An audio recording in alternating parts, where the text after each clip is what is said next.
Aí nessa família tínhamos a mãe, que não trabalhava e ficava em casa constantemente enchendo meu saco. Aí beleza, chegando lá, tinham dois pontos muito negativos nesse quarto. Primeiro, ele era muito fora da casa.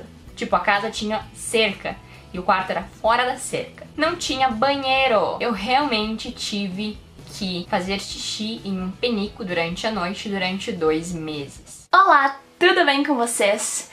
Esse é o quarto vídeo da série A Minha História com o Au Pair. E no vídeo de hoje eu vou contar pra vocês um pouco mais sobre o famigerado e tão temido rematch, como foi o meu e como foi o processo de escolher uma segunda família.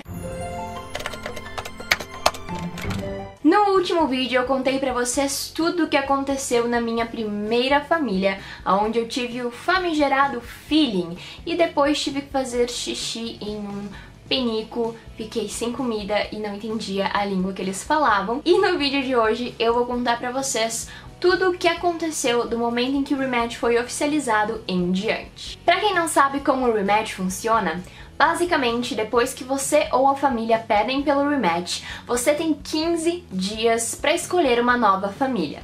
Então imagina, se já é um sofrimento escolher uma família quando a gente está no Brasil com todo o tempo do mundo, escolher uma nova família em 15 dias, 2 semanas, é um pesadelo. Isso contando com o fato de que se você não conseguir escolher uma família nova em 15 dias, você é sim mandado de volta para o Brasil. Geralmente o que as meninas fazem do momento em que pediram um rematch em diante é ficar na casa da Roast Family durante essas 2 semanas enquanto tá em processo de rematch falando com outras famílias. Algumas optam, ou a família opta, por continuarem trabalhando e outras só permanecem na casa essas 2 semanas sem trabalhar. Outras meninas, quando acabam em conflito com a família e não se sentem bem pra ficar na casa, acabam passando esses 15 dias na casa da LCC, que é a coordenadora da região. Já no meu caso, como eu era completamente louca, fora de juízo e não sei o que passava na minha cabeça naquela época, no segundo ou no terceiro dia de rematch, eu não aguentava mais ficar trancada no meu quarto, porque eu não continuei trabalhando, porque a família, né, surtou e falou que não confiava mais em mim com as crianças, e me falaram pra eu ficar lá no meu quarto os 15 dias sem incomodar. Só que aí temos o porém que eu não tinha nem comida, nem banheiro. Então eu tinha que ficar entrando e saindo da casa o tempo todo, constantemente. E eles ficavam me olhando e fazendo comentários desagradáveis e falando em holandês pelas minhas costas. E eu estava ficando, tipo, eu tava evitando comer e evitando ir no banheiro só pra evitar ficar no mesmo ambiente que eles.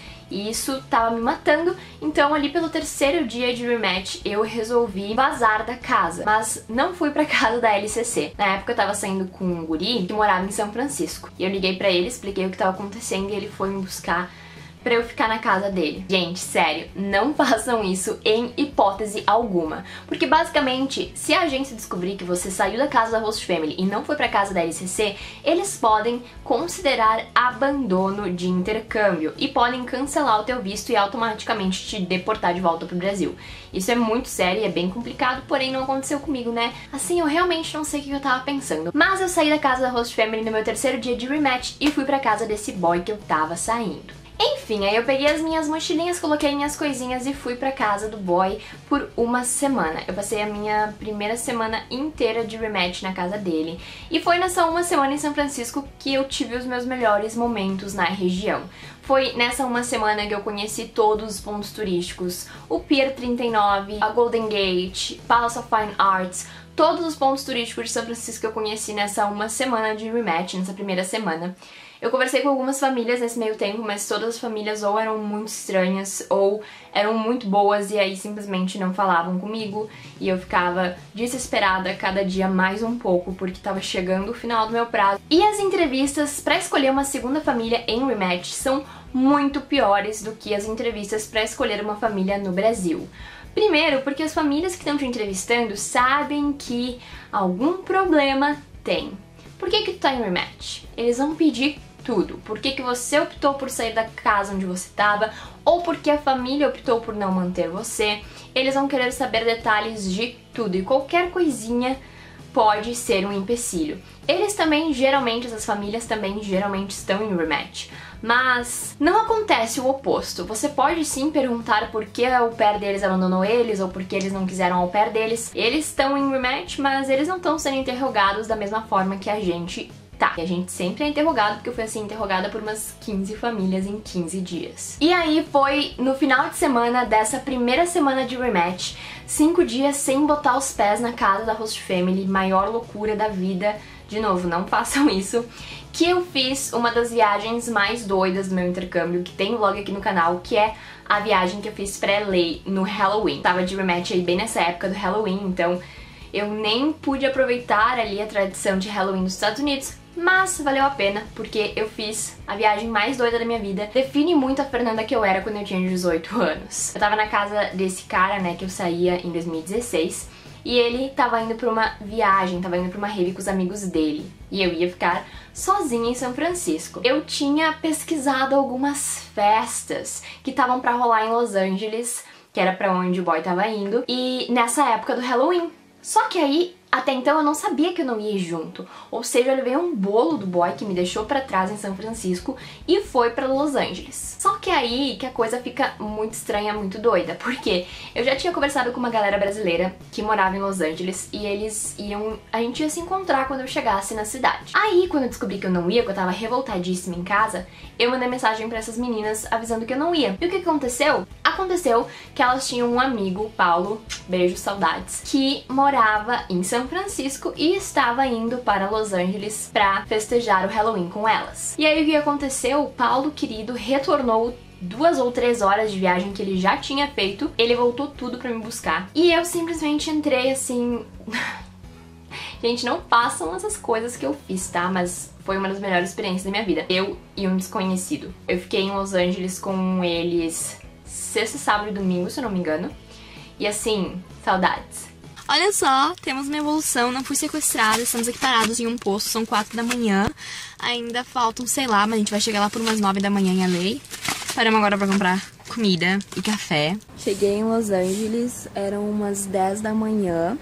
É isso por enquanto, estou bem, não fui sequestrada, as pessoas são super de boas. Eu ainda me impressiono nessa vida como eu consigo conhecer gente tão legal, tipo, aleatoriamente na vida. Pra quem me pergunta como é ser au pair under 21, que é antes dos 21, na menor idade dos Estados Unidos, você basicamente tem que saber dar os teus pulos. Nesses 3 dias em Los Angeles eu fiz muita festa, entrei em muita festa, todas que eram over 21, e assim, não usando documento falsificado, nada, foi muito legal. Amei, melhor final de semana da minha vida.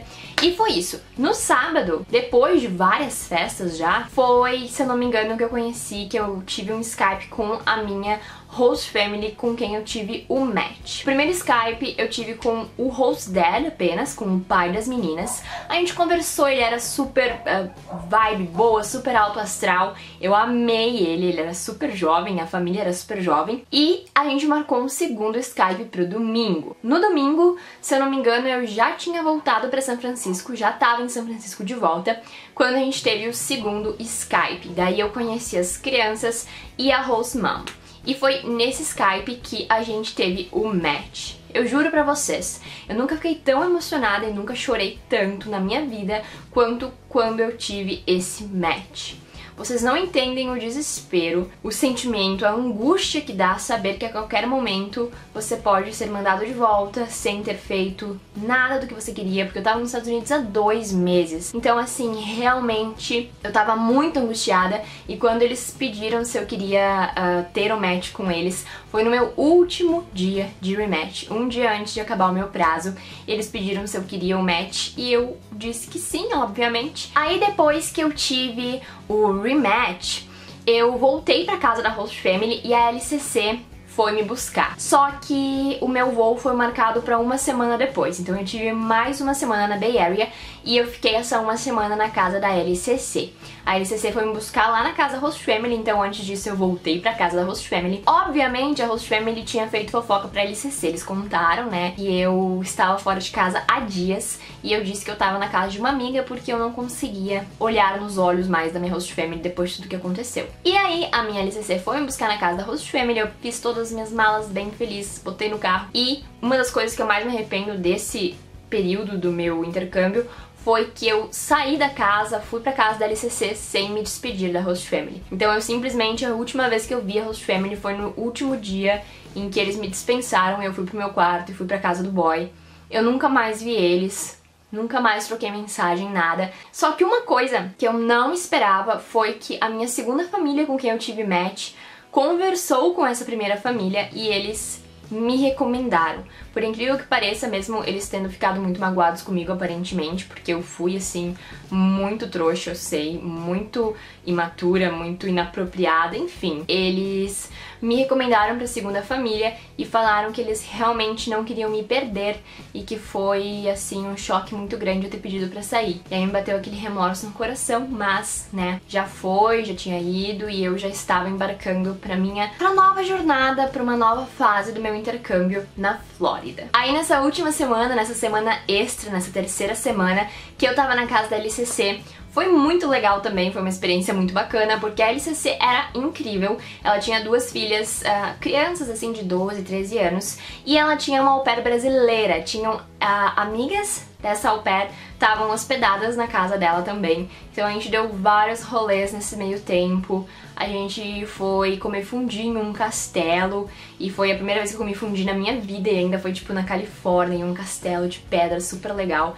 E a gente foi fazer piquenique na praia, ver a Golden Gate, foi muito legal essa última semana também na casa da LCC. Então eu acho que basicamente eu posso dizer que as minhas semanas de rematch foram algumas das melhores semanas do meu intercâmbio de au pair. Isso com certeza foge muito do padrão, porque eu sei que a maioria das meninas sofre muito e é muito ruim as semanas de rematch, mas eu tive a sorte de, além de conseguir uma família muito melhor que a primeira, eu também consegui aproveitar, assim, as minhas semanas de rematch em níveis astronômicos. E como se não tiver perrengue, não é au pair, no meu último dia, quando eu tava indo pro aeroporto pra embarcar pra Flórida, deu tudo errado, as minhas malas passaram do peso, eu tive que abrir no meio do aeroporto, pedir pra alguém trazer uma mala extra pra mim, dividir minhas coisas. Tinha coisa na minha mala de mão que eu tive que deixar pra trás, tipo o meu globo desse tamanho de neve do The Nightmare Before Christmas. Fico triste até hoje só de pensar. Foi uma correria, eu chorei, quase perdi meu voo,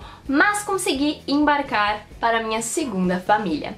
E se você quer saber como foi a minha experiência com essa segunda família na Flórida, em Tampa, cuidando de duas meninas fofíssimas de 1 e 2 anos, assistam o próximo vídeo, que eu vou detalhar pra vocês tudinho o que aconteceu nessa minha segunda família e porque, no fim das contas, eu acabei saindo dela também. Então é isso, eu espero que vocês tenham gostado desse vídeo, espero que vocês estejam gostando dessa série aqui do canal, falando mais sobre a minha história com o au pair, que vocês estejam aprendendo coisas que vocês não devem fazer se vocês forem au pair, porque é basicamente isso que eu posso passar de experiência. Não se esqueçam de se inscrever aqui no canal, deixar um joinha nesse vídeo e me seguir nas minhas redes sociais que estão sempre aqui embaixo no box de informações. Um beijo e até a próxima! Eu só queria abrir um adendo aqui pedindo encarecidamente pra vocês que acompanham o meu conteúdo de au pair, que vocês também acompanhem o restante do meu conteúdo. Eu tô postando vídeo toda semana falando sobre séries, filmes e também falarei sobre livros, histórias estranhas, histórias curiosas. Então acompanhem aqui no canal todos os vídeos que eu vou estar postando no decorrer das semanas. Valeu!